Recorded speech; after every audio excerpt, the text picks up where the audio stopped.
ассалому алайкум шунавандаҳои арҷманд.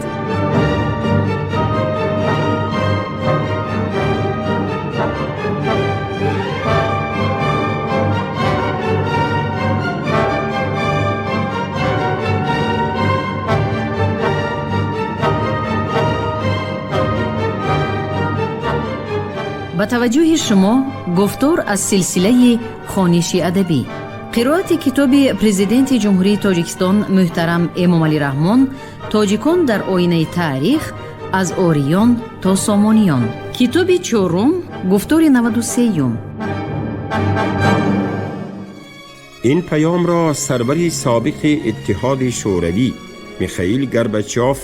چگونه پذیرفت چندان آگاهی ندارم،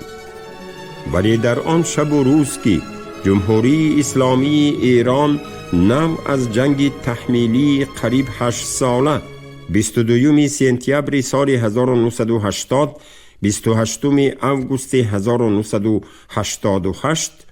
با عراق رهیده،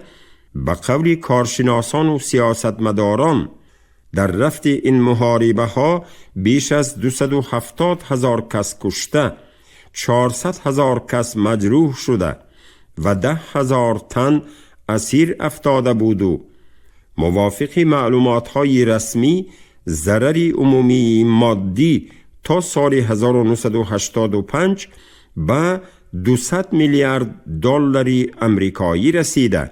در 51 شهر و 3091 نقطه اهالی نشین 111,834 خانه به خاک یکسان شده بود. این پیام داوطلبانه امام خمینی تا اندازه شگفت‌انگیز به گوش می رسید. در آن دوره نفوذ و اعتباری راهبری فعلی شوروی گورباچوف چون پیشوای اصلاحاتگرا و آفرنده تحولات نوین در عرصه جهانی افزوده، از جانب سروران ایالات متحده امریکا ریگن، بریتانیای کبیر تیتچر و دیگر راهبران کشورهای ابرقدرت باعث ستایش و تحسین‌های زیاد می گردید. حتی رقیبان سیاسی نظام شوروی جسارت آشکارا بیان کردن شکستخوری و پراکنده شوی اتحاد شوروی را نداشتند. اما در آوای توحید آمده بود که از این پس کمونیسم را باید در موضع‌های تاریخ سیاسی جهان جستجو کرد، زیرا آن به نیازهای واقعی انسان جوابگوی نیست و عدم اعتقاد به معنویت که حساس ترین درد جامعه بشری است شما را چون جامعه غرب به بنبست خواهد کشید. واقعاً از میان یک چند ماه نگذشته با تقاضای سیاست بازسازی و تصمیمات سروران حزبی و نظامی از افغانستان بیرون آوردن ارتش شوروی آغاز یافت. بعد انقلاب اسلامی ایران حس خودخواهی اسلامی و رویه های اسلامگرایی در افغانستان بیشتر نفوذ پیدا کرده، جهد و تلاش ها برای رهیدن از دخالت دولت شوروی می افزود و پیروان انقلاب ثور در این کشوری جنگ زده قدرت را از دست باخته نیروهای افراطی و حزبهای اسلامی تدریجاً قوت می گرفتند. در کشوری فاجعه بار افغانستان چون جنگ تحمیلی ایران باز آتش جنگی طولانی برادرکوش شعله‌ور می گشت که بر اثر مداخله دولت‌های ابرقدرت جهانی توسط اختلاف‌های آشتیناپذیر حزب‌های دموکراتی و جنبش‌های افراطی و حزب‌های اسلامی به راه انداخته شده بود. اکنون جمهوری اسلامی ایران از خسارات گران جانی و مالی جنگ تحمیلی بیرون آمده بود که باز کشوری به ما دوست و همسایه افغانستان گرفتاری فاجعه‌ای بزرگ ملی، خساراتی گرانی مادی و معنوی و تلفاتی جبران ناپذیری جانی گردیده، پیشوایان حزبی و سیاسیش از غایت خودخواهی و تنگ نظری، کوشش‌های تفریق اندازی، تعصبات دینی، اختلاف‌های ملی، کبر و غرور قومی و قبیلوی و خودخواهی و گرایش‌های منطقوی منفعت عموم ملی و عموم دولتی را نادیده گرفته، امنیت ملی و تمامیت ارضی مملکت را زیر خطر گذاشتند. در طی این 20 سال اخیر خریطه سیاسی جهان خیلی تغییر یافته. امپریای ابرقدرت شوروی با نظام حزبی یک کتازش از میان رفت. ساخت دولتداری سوسیالیستی در قلمرو این امپریه و شریکانش رو به زوال نهاد. تعلیمات پیشواهای نیرومندی حزبی و سیاسی از زبانها افتاد و به جای جمهوری های سابقی اتفاقی، جمهوری های صاحب استقلال و دولت های مستقل ارزی هستی نمودند. چندین دولت های خرد و بزرگ دنیا در فاصله این 10 ساله تحولات شدید انقلابی و بحران‌های عظیم اجتماعی و اقتصادی، جنگ و درگیری‌های سیاسی و تندروی‌های مذهبی، اختلاف‌های ملی و قومی، ضدیت‌های داخلی مرزی و منطقوی و جنبش‌های استقلال خواهی و حرکت‌های آزاداندیشی را از سر گذرانیدند. افغانستان جنگ زده باز به گرداب خونین نبردهای دامنه‌دار کشیده شد و رسا بعد از 14 سال انقلاب ثور روز 27 اپریل سال 1992 در این کشور حکومتی به اصطلاح دموکراتی سرنگون گشت و به جای آن از جانب اتحاد اسلامی هفتگانه حکومت موقتی اسلامی با سروری صبغت الله مجددی تأسیس یافت. خطهای مرز جغرافیایی جهان اسلام به قول سیاستمدار ورزیده امریکایی زبیگنیف بژژینسکی در طی این 10 ساله چون نیروی تازه‌دم و پیشتاز گسترده و روشن‌تر شده، از ساحل‌های اقیانوس هند و اندونزیا تا خلیج فارس و قطعه افریقا، از ساحل‌های بحر میان زمین و گلوگاه باسفور تا انتهای سرحدهای قزاقستان و حدودهای غربی چین و قسم هندوستان را فرا می‌گیرد. در این قلمرو پهناوری جغرافی 1.2 میلیارد اهالی زندگی می کنند که از آن 820 میلیونش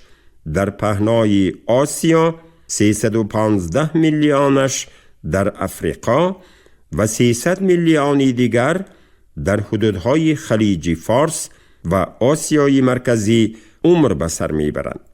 از روی حساب و کتاب‌های آخر در 32 دولت اعضای سازمان ملل متحد شماره مسلمانان نه کمتر از 86%،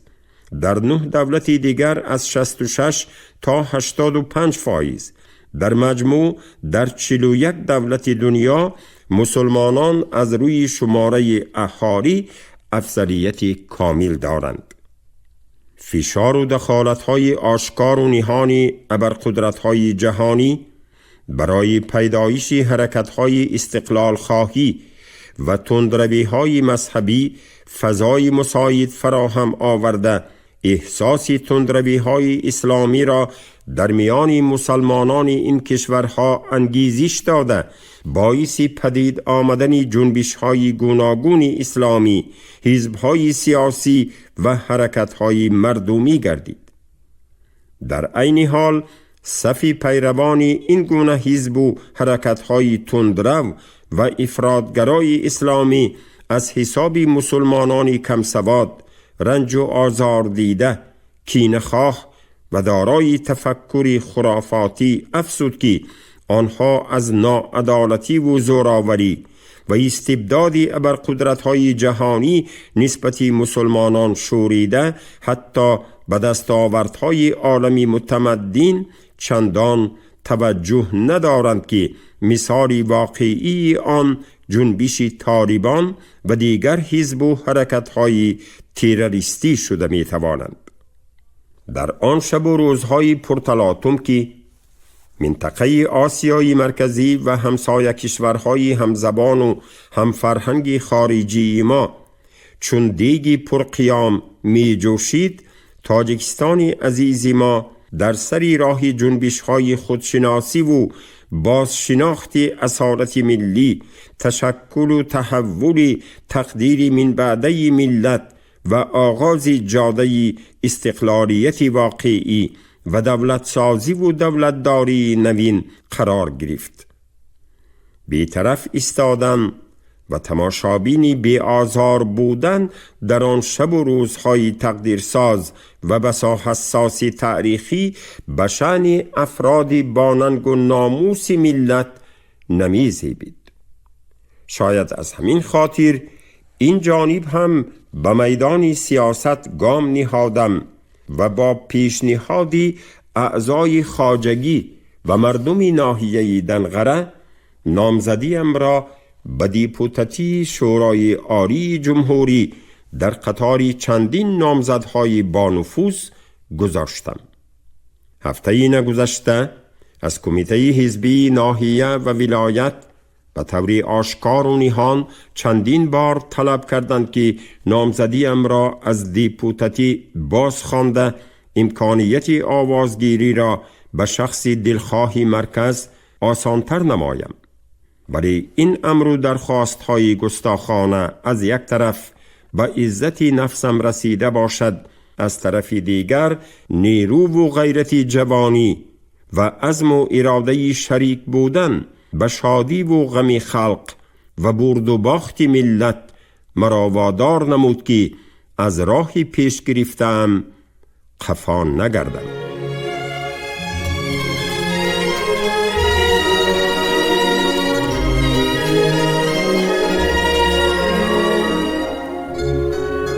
از تقدیر سپاسگزارم که اول سزاواری باوری مردم ناحیه گشته، بعداً با دعوت زمانی بازسازی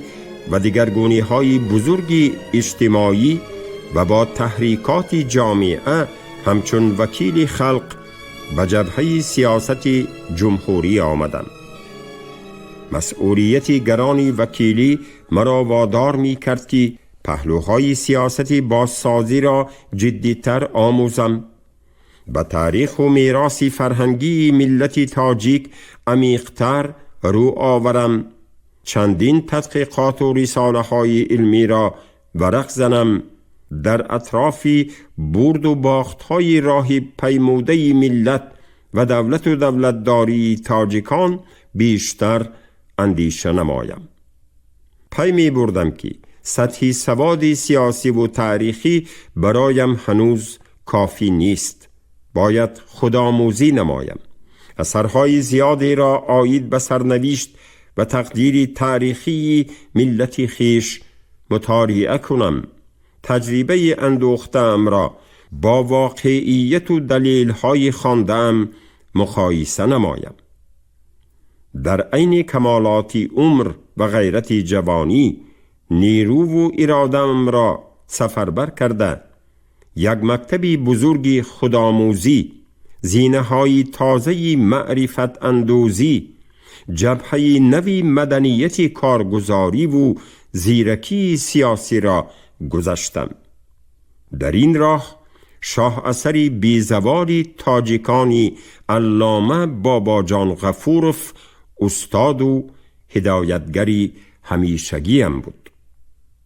در آن شب و روزهای پرتلاطم که من وقتی خاریم را صرف خودآموزی و تحلیل دلیل‌های تاریخی و واقعیت زندگی می کردم، در جمهوری‌های لبی بلتیک، مالداوا و قره‌باغ کوهی سر و صداهای استقلال خواهی بلند می شد و آزاداندیشی در اطراف میراث و مرزهای تاریخی، فرهنگ و زبان ملی اوج می گرفت.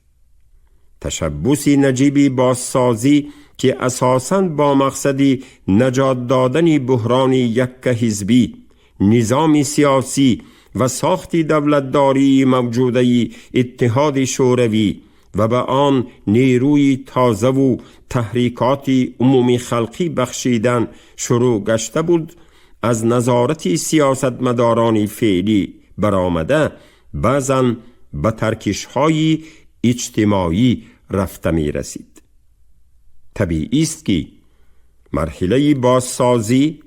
بر روند استقلال خواهی و ظهور حرکت‌های ملی تکان بخشیده تدریجاً مایل‌های مرکز گریزی را پدید می آوردند که در صف پیش این جنبش‌ها نیروهای وطن پرست و زیاییان ایجادکار و آزاداندیش جمهوری‌های سابقی شوروی می ایستادند. در جمهوری ما نیز با سعی و کوشش زیاییان و روشنفکران افکار خودشناسی و ابراز اندیشه های ملی قوت می گرفت که می توان تلاش ها را در اطراف مقام دولتی دادن به زبان تاجیکی یکی از جنبش های گسترده ملی ارزیابی کرد. به اندیشه تاریخ نگاران، سیاست شناسان و محققان این دوره، سالهای 90 عصر 20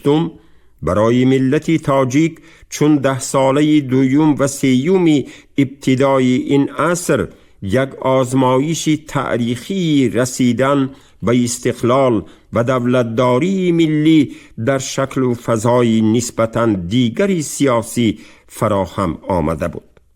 برای واقعیت نشان داد که تفکر فعلی مردم و پیشاهنگان ازدحام وابسته به روند جامعه شوروی واحد و اتحاد پذیر نیست و از جنبه و آرمانهای مختلف و هدف و منفعتهای محدودی گروهی و عقیدوی سرچشمه می گیرد. در سالهای 90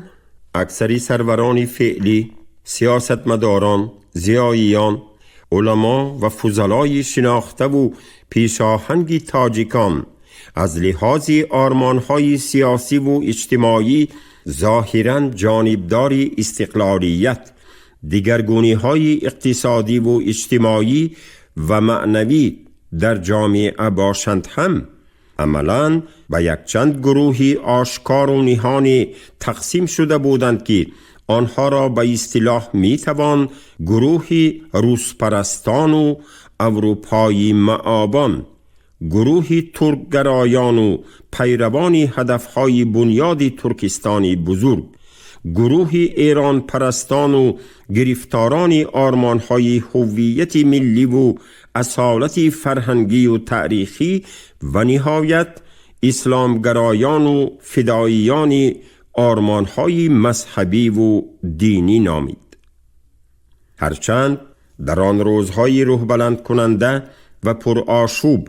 حدودهای جدایی در میان این گروه ها چندان احساس نمی شد، ولی فاجعه تلخی بهمن ماه خونین دیرتر چند از اختلاف ها و منفعتگرایی ها و تفریق اندازی و جانبگیری ها را تا اندازه روشن کرد. و پنداری این جانب با وجود تحقیقات های جداگانه، هم تاریخ انقلاب بخارا، هم برد و باخت های تأسیسیابی جمهوری مختاری شوروی تاجیکستان در قلمرو بخارای شرقی، هم روندهای استقلال خواهی، ظهور حرکت‌های ملی در مرحله بازسازی و هنگامه‌های اصلاحات خواهی، در همین راستا تحقیق و بررسی عامل‌های تاریخی و واقعی بهمن ماه خونین و آزمایش بزرگ تاریخی رسیدن به استقلالیت تاجیکستان از قضیه‌هایی است که نظر عمیق علمی و تاریخی عالمان و پژوهشگران را انتظار است. محض در همین دوره امکانیت تاریخی اتحاد نیروهای فعال جامعه و وحدت مردم تاجیک برای رسیدن به هدف عالی استقلالیت ملی تاجیکستان فراهم آمده بود، ولی متاسفانه این امکانیت بزرگ تاریخی هنگام پراکنده شوی امپریای ابرقدرت شوروی عاقلانه و زیرکانه استفاده نشد. روند فرارسی استقلالیت دولتی و خود را جمهوری مستقل و سوبیکت کامل حقوقی مناسبت‌های بین الخلقی اعلان نمودنی تاجیکستان از لحاظ شکل و مضمون به دیگر جمهوری‌های تازه استقلال شوروی شباهت داشته باشد هم جریان من بعده آن به مقاومت و اختلاف‌های شدید اجتماعی و سیاسی سازی مشکلات جامعه پیچیده عاقبت جنگ تحمیلی شهروندی را به بار آورد.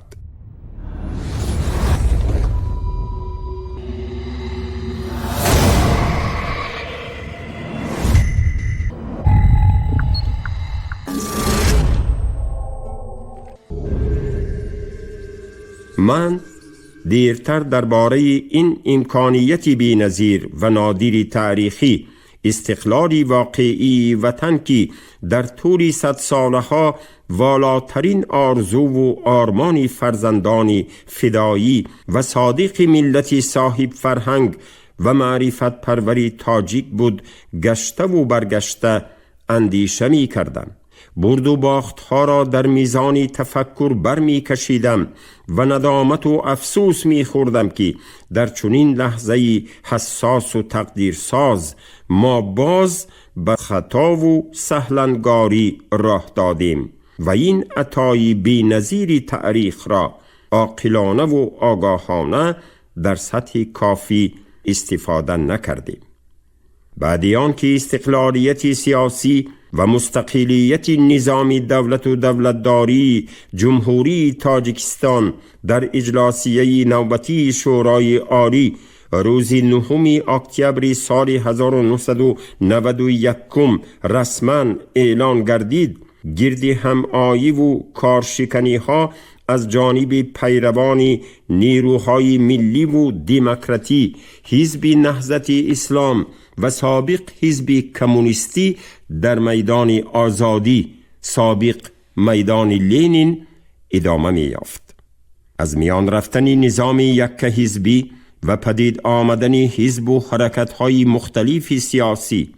آرامی و ثبات جامعه را خللدار ساخته، وضع بحرانی را شدیدتر می ساخت. گذشته از آن فضای فعلی بسیار حزبی پیشوایان و پیروان حزب‌های دموکراتی، حزب نهضت اسلام، جنبش‌های رستاخیز، لعل بدخشان و غیره را به میدان تلاش‌های افضلیت جویی و قدرت طلبی می کشید. حتی در میان وکیلان شورای عالی روحیه رضایت و همفکری، تفاهم نظر، عمومیت موقعهای سیاسی و عزم و اراده مشترک و همرأیی برای پشتیبانی استقلال، تأسیس دولت ملی، تأمین امنیت واقعی کشور و درک ماهیت تاریخی این دستاوردی بزرگی عمومی ملی و عمومی دولتی چندان مشاهده نمی شد.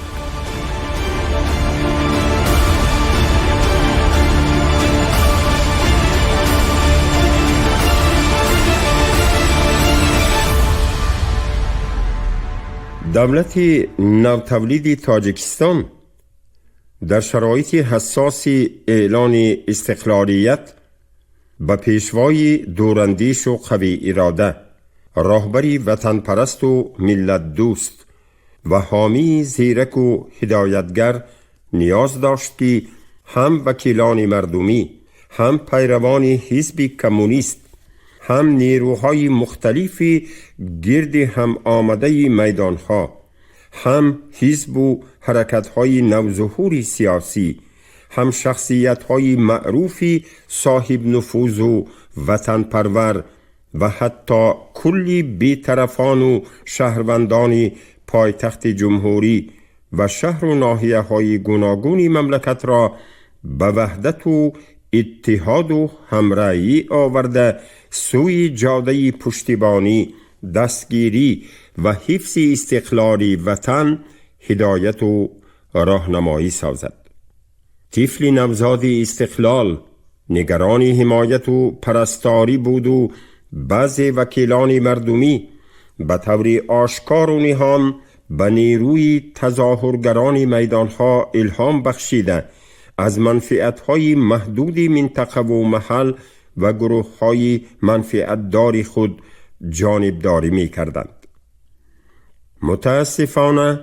هم وکیلان مردمی، هم جانبداران نظام سابقه و حکومت فعلی، هم شخصیت‌های قدرت طلب و مخالفین سیاسی، هم نیروهای نوظهور و حزب و حرکت‌های اجتماعی در این دوره حساس تاریخی به طور عمیق و واضح درک کردن نتوانستند که ارزش مقدس استقلال و دولتداری ملی از همه گونه هدف و منفعت‌های محدود سیاسی، محلی، قومی، حزبی، گروهی و شخصی والاتر بوده امکانیت تأسیس دادن دولت صاحب استقلال ملی حتی در طول 100 سالها و 1000 سالها به آسانی میسر نمی گردد. بخصوص نیروهای نوظهور سیاسی در فعالیت عملی خود به زیاده روی، سیاسی گردانی مشکلات جامعه و حتی بعضاً تندروی و خرابگرایی راه داده برای رضایت عمومی خلقی همگانی و وحدت ملی کوشش پرصبرانه و عاقلانه نمی کردند. پیشوایان قدرت طلب بعضی حزب و حرکت‌های تازه‌دم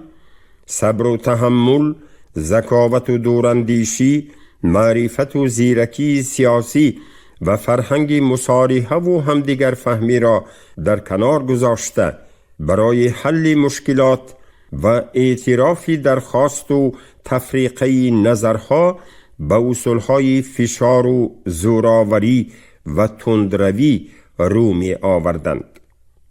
گذشته از این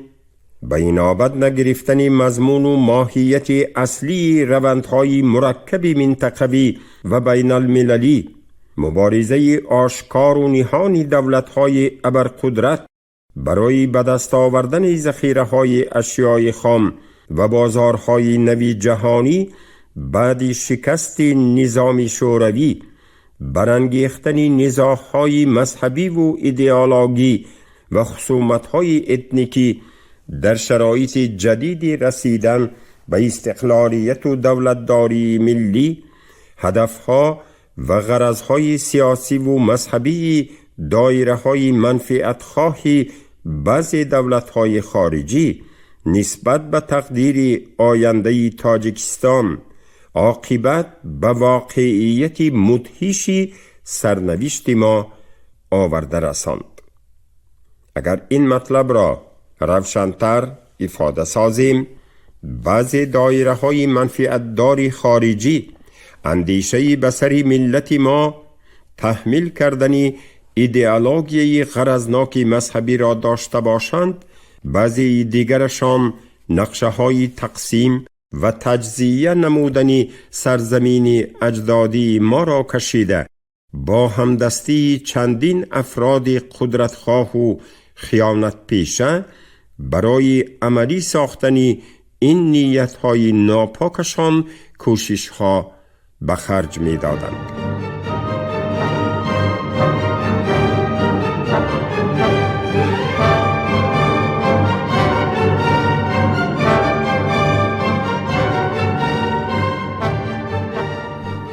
шунавандагони гиромӣ, шумо гуфтори 93-юмро аз китоби президенти ҷумҳурии тоҷикистон муҳтарам эмомалӣ раҳмон «Тоҷикон дар оинаи таърих аз ориён то сомониён» шунидед. ровӣ ализода абдурашиди хоҷамқул, коргардон шералии нағзалӣ. поёни гуфтор аз силсилаи хониши адабӣ. شاد باشید.